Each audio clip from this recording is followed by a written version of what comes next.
Featured on ABC, NBC, CBS, Fox, CNN, Bravo TV, and in Allure, Self, and Glamour magazines. International best-selling author whose books include Reverse Your Diabetes, Change Your Life, It's Not You, It's Your Thyroid, and his newest book, Finding a Wandering Mind, Hope for the Alzheimer's Patients, and their loved ones, Dr. Stephen Wander.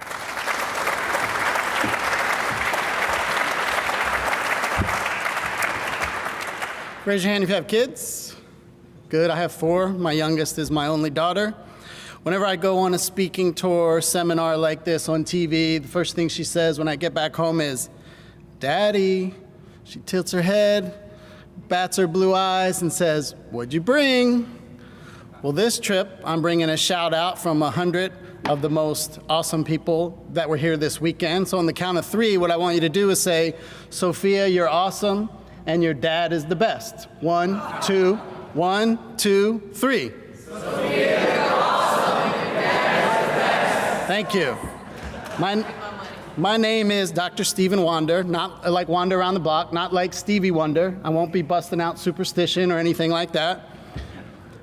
Brother, Air Force veteran, Mr. Arizona, husband, father, grandfather, great-grandfather, born in Brooklyn 97 years ago. Aaron Wander, my grandfather. We call him Pop. Now, Pop didn't have any formal education, but he taught us life lessons. So maybe you know some of these, I'm not sure. Number 1, let's see if you can finish these off. Righty-tighty, lefty? Good. Number 2, measure twice, cut? Once. You guys all knew Pop?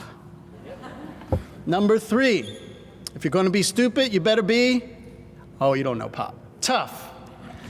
And if it doesn't make common sense, it can't be true.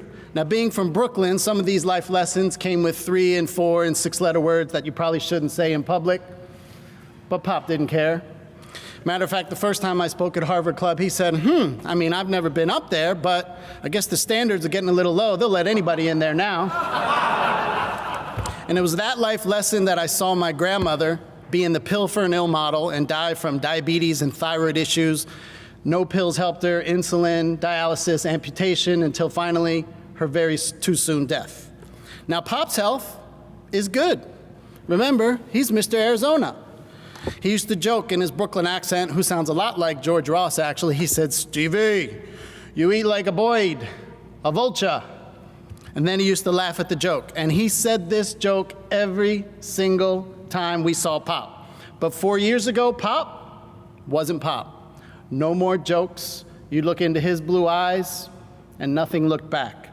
They took him to doctor after doctor, test after test, and after each visit, the report was, he has Alzheimer's. Get his affairs in order, get him a power of attorney, and we need to talk to his caregiver. Unfortunately, at this point, there's no care that is successful. So then my family says, well, you're the doc, what do we do?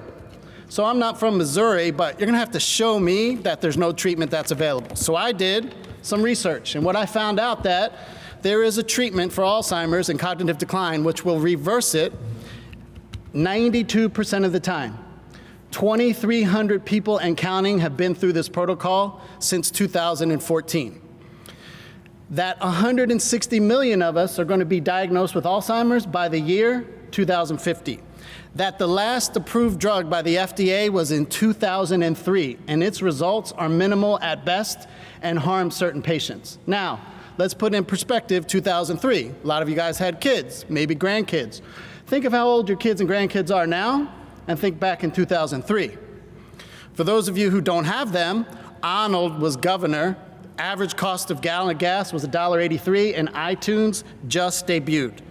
Some of you might have heard of a small school on the West Coast, Stanford. Their research says there's no proven FDA drug for Alzheimer's to delay onset or slow progression in the nerve degeneration in the brain. Pfizer, which I know you've heard of, stopped its entire Alzheimer's division, laid off over 300 people, some right here in Cambridge, because they said, we can't find a drug that works and we need to put our resources elsewhere. Why would they say that? Because each trial's $50 million for a treatment that doesn't work. That all the care is for the caregiver and not the patient. that there actually are objective tests now where you can measure degeneration in the brain up to 40 years before seeing it in a person. Wouldn't you like to know that? That on one of the types of Alzheimer's, there is a genetic component. But no one in the past did it. Why? Why would you take the time to do a test to see in the future you're going to get this disease and know there's no treatment for it? What kind of life is that? Hashtag in the past. That it's the third leading cause of death in the United States, up from the sixth, and since 2003, 55% of deaths have increased. That in the last 5 years of life, on the low end of an Alzheimer's patient, $287,000. I'll do the math for you. That's $5,000 a month. That to treat this disease, it's filling up the holes in a roof, 36 of them. And you must find them all and fix them all. And there's no one size fits all. It's not a silver bullet, it's a buckshot approach. Now, we know, we all met George Ross yesterday. Cognitive decline is not from age. It doesn't happen because of age. He was sharp as a tack. You must find all the holes and fix them. That the results when you do this protocol are nothing short of miraculous. People being forced into retirement or going back to work.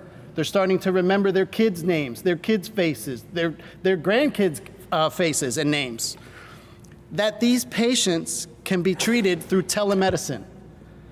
We do everything else online and with technology. Why not this? There's not a need for any type of operating room or anything like that. My only regret is that my pop is too far gone, and I'm not able to help him.